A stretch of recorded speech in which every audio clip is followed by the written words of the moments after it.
You're watching Open Agenda. Here's our host, Joe White. Welcome to Open Agenda. I'm your host, Joe White. In the studio with me today is Mr. Mike Goldberg from Delmar, Mr. Jim Atkins from Mardella. Yep. So it's not normal for us to have a show that comes out on Monday. This show is going to be about what's in the briefing book for tomorrow night's county council meeting at 6 o'clock. We felt compelled to do this because there's over 170 pages, a lot of information, and there's contradictory information from the county executive in this. Mike, I want to go through the timeline that Jim has prepared and the notes that you have prepared. I want to give everybody just the facts, and then I want to take a break and come back and do some analysis of those facts, because it's nearly impossible to comment on it while you're trying to go through the timeline. But there's a lot of things that have been, I would say, restated that weren't facts in July. They're now all of a sudden are supposed to be fact in October. All right, so stay with us. When we come back, we're going to go through the timeline, and then later on, we'll give you some analysis of what's going to happen at Tuesday's meeting. So stay with us. We'll be right back. Welcome back to Open Agenda. In the studio with me is still Mr. Mike Goldberg from Delmar, Mr. Jim Atkins from Mardella. Yep. Thank you for sticking around. Sure. So we're going to go through the information that's in the brief book for the meeting this coming Tuesday. It's a night meeting, 6 o'clock in the government office building. The brief book came out last Friday, and there's a lot of information in it, over 100 pages, right? Yeah, it's in the, I think it's in the 170s. Yeah. So let's go through the highlights. First off, we're going to talk about the 287G, the MOA, the Memorandum of Agreement. Now, we have been told since day one that this is going to be between the sheriff's office and ICE. And I want to go through a little bit of that time history, but before that, we're finding out now that this MOA is actually between ICE and the Department of Corrections, right? That's correct. Yeah. All right. Sheriff's Department is never mentioned in the MOA. So in order to get here, I mean, we started back in July, specifically July 25th. Right. And this came out from Mike Lewis on an interview he did with WMDT, stating that he had a potential ICE agreement. And at the time, and even the county executives talked about this through the month of August, they were going to do the jail enforcement model, right? But we found out on September 4th that they've actually changed it to the warrant service officer, or warrant service officer. Yeah, warrant service officer model. And that was because the expense of the JEM model. Yeah, correct. Now, we have been told that the sheriff's office is fully staffed now, but Julie stated back on September 4th that they were switching this model because of potential shortages in the sheriff's office. Correct. We've documented on other shows that we don't have enough student resource officers in the schools, so even if we're fully staffed, we still have some gaps, Yes. right? So one of the big dates I have on my list that you prepared, Jim, is September 22nd. And Julie she had an interview with WBOC, and she stated that we want to ensure the council and public have a full opportunity to review and discuss this proposal before any final decisions are made. Correct. Okay. Now, in this briefing book, there is a final decision in the briefing book, right? The MOA is basically like, this is a yes or a no. It's written. It's there. We haven't had a public work session. Nope. Mike, I know you haven't missed any meetings. No public work sessions, no comments other than public comments. And there's been several people who've gotten up. I mean, you and I are in favor of an agreement, but we're not in favor of the lack of transparency of this agreement. It's not always what the end product is. It's how you got there. Yeah. And, it's the means the means to get there. So just 4 days later, on September 26th, we had more of another interview with the Baltimore Sun county executive. She stated in that interview, and I would really encourage anyone to go get that interview. Yeah. There's a lot of good information. And one thing, if you go to the Baltimore Sun website to read the article, it's not going to let you read it unless you buy a subscription to the newspaper. But if you stay on the same Google page that it is on and you go down a couple lines, there is a site there that will let you see the article for free. Okay. So you're able to read it. So Google, Baltimore Sun, September 26th. Yes. But that talks about that they were drafting an agreement with ICE, and the final decision would be made by the county council. Yes. And Mike, in the briefing book, I know there's some discrepancy there, but there is no place on this MOA for the county council to sign or the sheriff's office, which may just be a product of it's not a final draft, but also at the same time it may not be for them to sign, right? I mean, there's possibilities. I don't believe that the council has to be involved in endorsing this agreement. All right, so again, stating with what's in the briefing book, what we can see, there's emails from the county executive to the county council in there.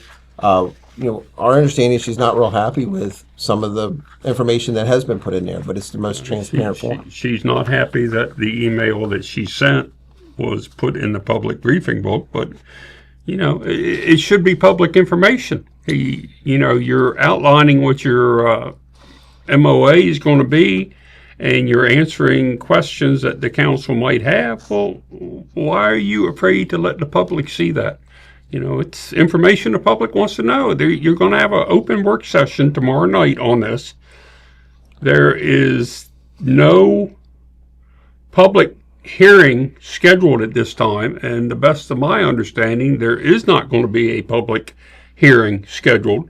So the only chance you're going to get, because the work session will happen after the public comment session of the council, so the only choice or opportunity, thank you, that you're going to have to speak anything about this is going to be in the public comment section prior to their presentation. So if you don't know what you don't know, you're not going to be able to stand up there and address your concerns, because 15, 20 minutes later, they're going to talk about it, but they're not going to allow you to ask questions or talk about it at that point in time. Well, and that's why we're doing this show. Yes. The one place that people can get the majority of the information is go to the wycomicocounty.org website. Yep. And they can go to the agendas and get to the briefing book. Correct? Well, the first item on the left column, if you go to Wycomico County Council, and that page comes up on the very top left-hand side, you will see the first listing says briefing book. And all you have to do is click on that. It pulls up the full agenda, and it pulls up the entire briefing book. Okay. So for people who haven't been to meetings before, I think we should also explain they're going to have their legislative session. Yes. That agenda's posted. Then there's public comments. Then there's even a chance for the council to have comments. Correct. Then there's an open work session. Yes. Now, once they start the open work session, there's not another chance for the public to speak. That's what you were just saying. Yeah, the public is done. All they can do is sit there and listen. And as in past instances, sometimes when you hear things, they're not accurate, but you can't respond to them. Yeah. And sometimes when you are accused by the executive of saying something that you did not say, you don't have the opportunity to respond and explain to the county executive that you're wrong. I want to talk about who that happened to. Yeah. I want to talk about that more later on. All right, so a couple other items that are on the agenda that are important, and in their briefing book as well, is they're going to move another $185,000 from the fuel farm out of the airport into a project out there for technical. Yes, for the tech school. So this is after just on September 2nd, they moved money for the fuel farm to the ARF building, which is the firefighters building out there. Exactly. Yes. So now we're in a situation where we know the fuel farm was overfunded, I think, as Councilman Ennis said, by about 30%. Yeah. And we have brought up before that the other projects have been overfunded, and then the money being redistributed to other projects later on. So that's on there. And then I also want to talk about what's not on there. Our last show last week, we covered the tour that DNR took for the partnership parks with Debunking Creek State Park, which I understand why that's not going to be on there. But also this idea that they may start moving dredge spoils from Sharps Point into Conley Mill, and the fact that we have now passed the deadline, October 1st, to move the first 100,000 cubic yards of spoil out of Sharps Point. But there's no update. I mean, $2.3 million, and we don't know Are they there? Did we spend more? Did we spend less? What are we doing?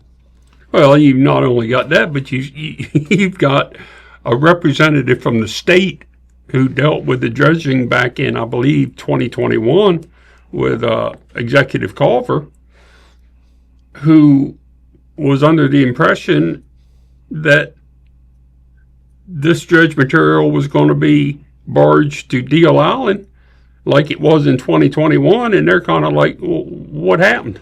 They don't know anything about not getting it, so... In looking for what the plans are for the next dredging project, my research thus far is not complete.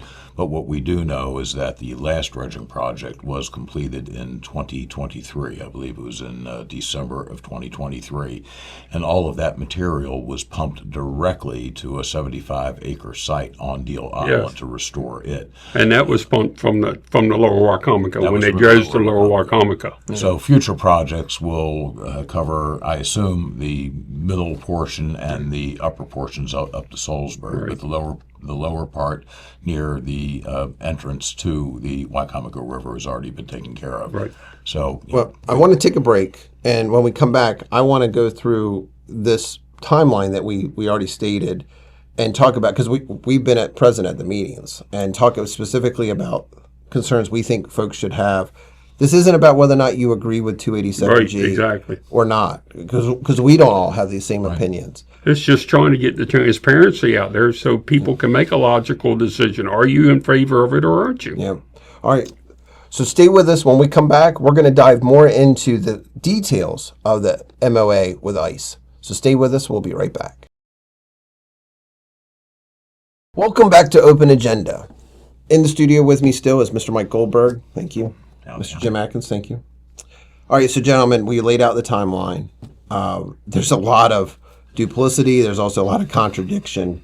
And I want to go through specifically what information the public should be looking to come out of this work session, and maybe what things that they should know that probably aren't going to come out of this work session. So, Jim, I want to start with you. All right. Well, the first thing I want to hit is the comment that continues to be made from the county executive is that this is a cost neutral agreement, that there will be no cost to the county or to the county taxpayers. Our county executive was a teacher. It's quite apparent she was never a business owner or operator. If she was, she would understand that when you take someone from their job and you to do something else and you have to replace that person with another person, there's an additional cost to it. Mm-hmm. Anybody that has a business understands that. And more than likely, if your Department of Correction is, as I've been told by reliable people, about 28 people short on staffing, when you take a correctional officer and send him to an 8-hour class, you have to pay somebody else to cover their shift at the correctional department.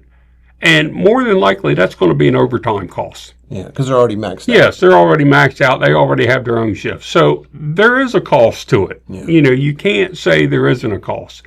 One of the second things in this new MOA is that ICE has the ability to use our Department of Correction officers to transport illegal aliens from Wycomico County Detention Center to the ICE Detention Center, which could be in Baltimore, could be anywhere. So we're going to be paying our correctional officers to be transporting people. So there is an additional cost. Potentially, the MOA is actually silent on who bears the cost of that. So that could be a friction point if it's silent on when that states, but earlier in all the part of the MOA, it talks about the salary of the law enforcement officer being the county's responsibility. So I cannot foresee how this would be any other different. Well, and Mike, you laid out the financial obligations that the county would have,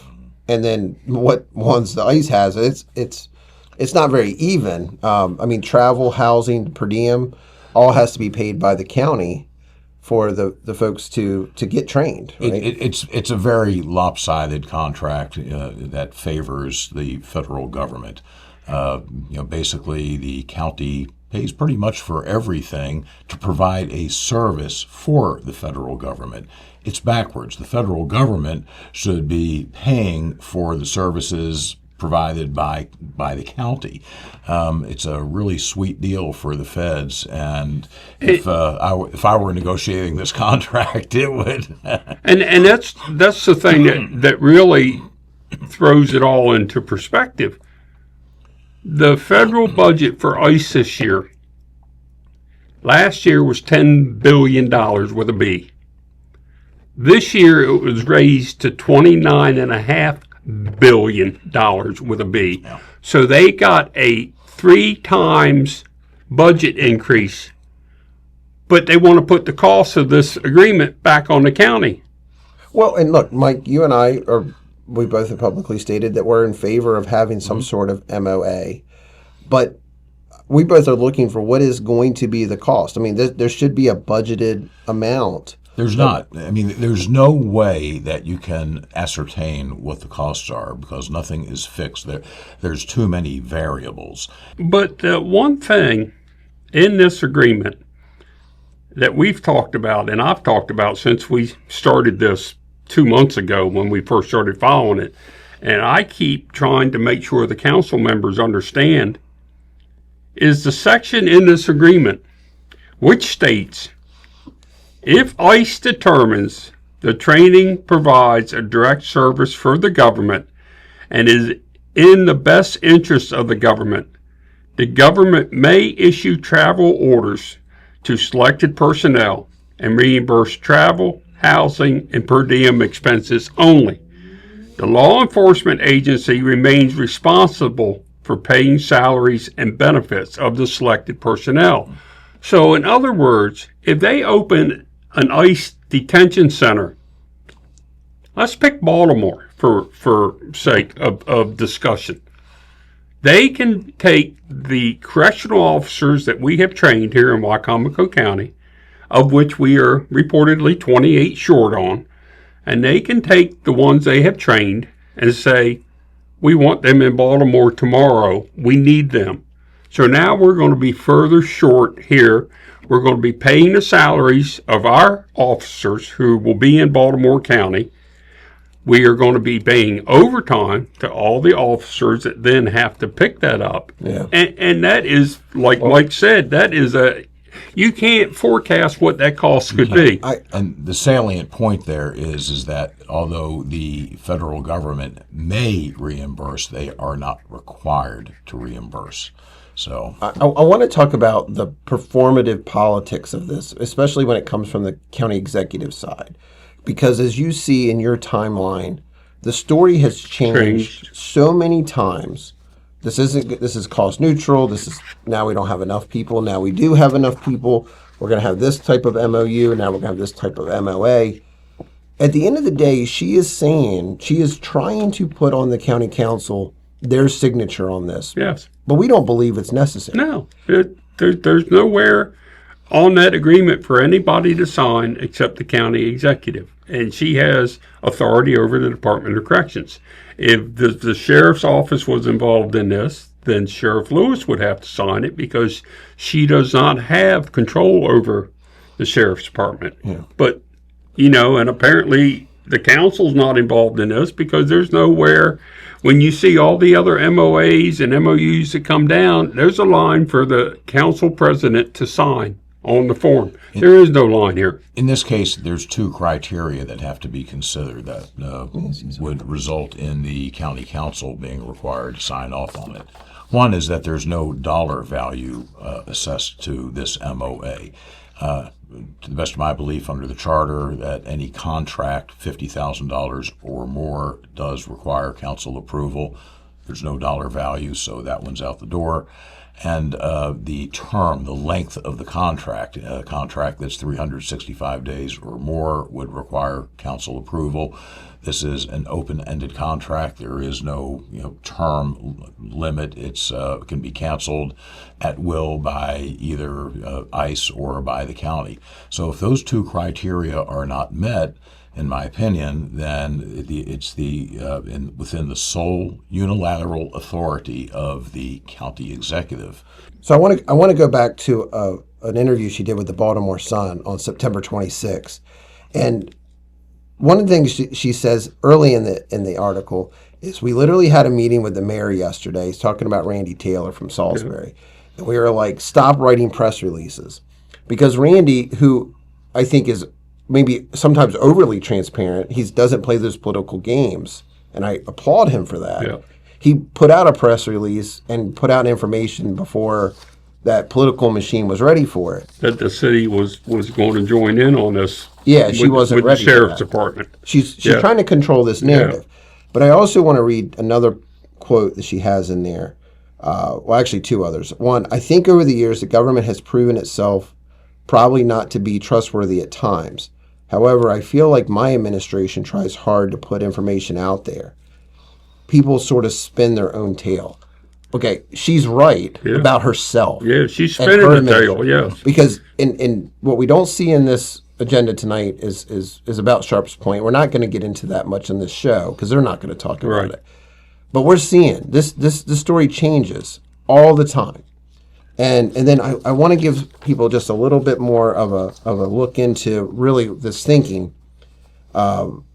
She goes on. She was reluctant to use the word targeting, but added targeting a specific group of people. This program would be targeting a specific group of people who are breaking laws.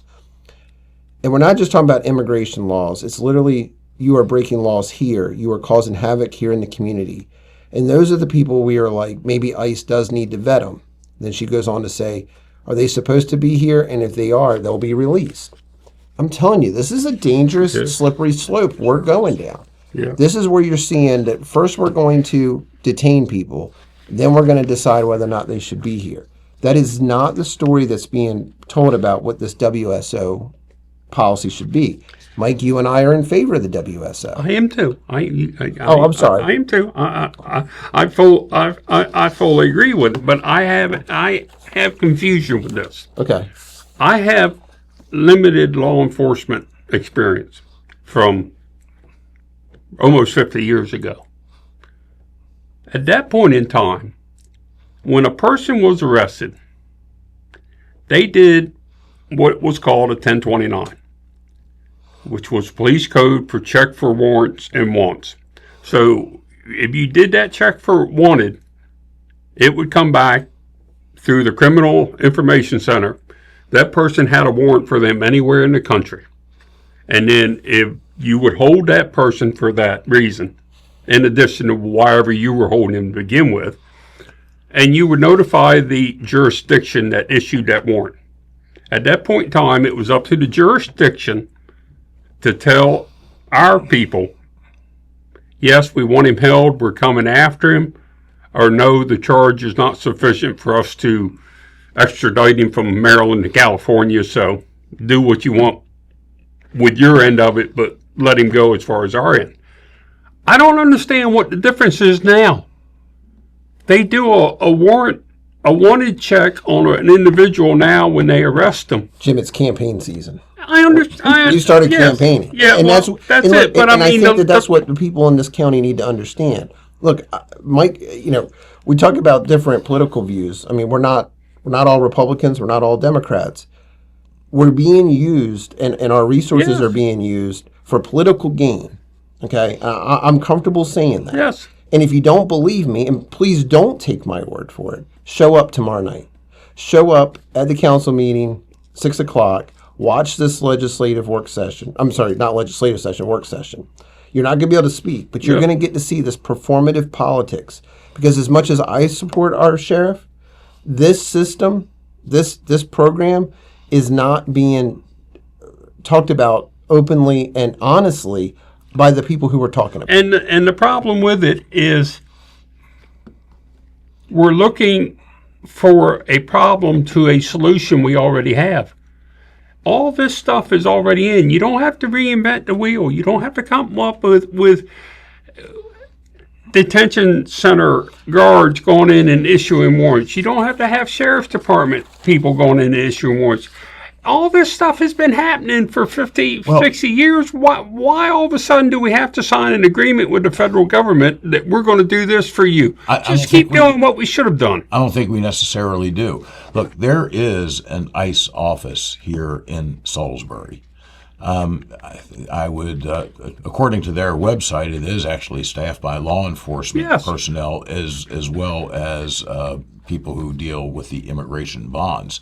Is there any reason that their law enforcement people who are right on Naylor Mill Road can't come down? I mean, it's not like you're going to have 100 of these warrants a day. It's going to be an occasional thing.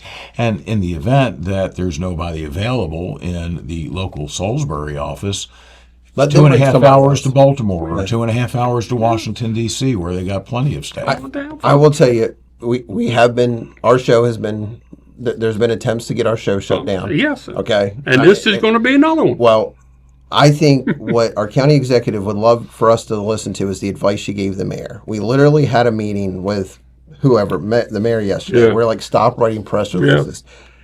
They don't want this information out. And if you want another example of this, is moving money from the fuel farm over to this tech program out at the school out of the airport. The government is asking us not to ask questions, and every time we ask a question, we find another preposterous answer. Just to Mike's credit, there's probably a very simple solution to this 287G problem. As you said, we're looking for a solution for a problem we don't actually have. People need to show up. Yeah. Now's the time to actually, instead of listening to what they're telling you that they want you to hear, you need to go see it for yourself. And another thing you're going to hear tomorrow night is a proposal, because the department heads of this county that all get paid $100,000 plus now want to come back to the council and say, oh my, we didn't think about raises for our part-time employees in the last budget session. Yeah. So now we want to give raises. Well, if you have a balanced budget that you have to present for July the 1st, the best way to balance a budget is don't put cost in there. And then wait until 2 or 3 months after the budget and come back and go, well, I make $120,000 plus, but I forgot to say our part-timers need a raise. All right, so Tuesday night, 6 o'clock, government office building, room 301. Great, be there. And be ready for public comments. Not going to be a short meeting. Nope. But these are your tax dollars at work, and these are your tax dollars getting spent. And I would say to everybody, you may not take an interest in your government, but I assure you that your government is taking an interest in you. And if you are not there to witness what the actions of the government and to actively participate, then you're going to be ruled rather than governed. Don't let the information that you get by press releases and interviews from the local papers and the local televisions be your belief on what's happening. Because believe me, when you get into that council chamber and they talk about things, it's very rare that what you've seen on TV or read in the local paper is how this plays out at the end of that meeting. Yeah. Give you a chance to see how the sausage is made, and you can bring the eggs because you have the chickens, right? Well, I'm banning chickens, but I'm trying to find one. After I tried to ban them, I'm trying to find one to bring to the council meeting. It'd be interesting. You talk about that. We've joked about it. We've even had lunch over it on camera. But it was interesting that the county executive chose to discredit what you had said at a meeting. Yeah. Because it's been very public that you've been working on this. So. Yes. So I mean, and I made a joke to one of the PAC 14 executives this morning when I came in that this may be the very last time you see us, because she has tried before to have us removed, and I'm sure after today it might happen again. Yeah. So thanks for watching this episode of Open Agenda. We'll be back later this week with another new episode.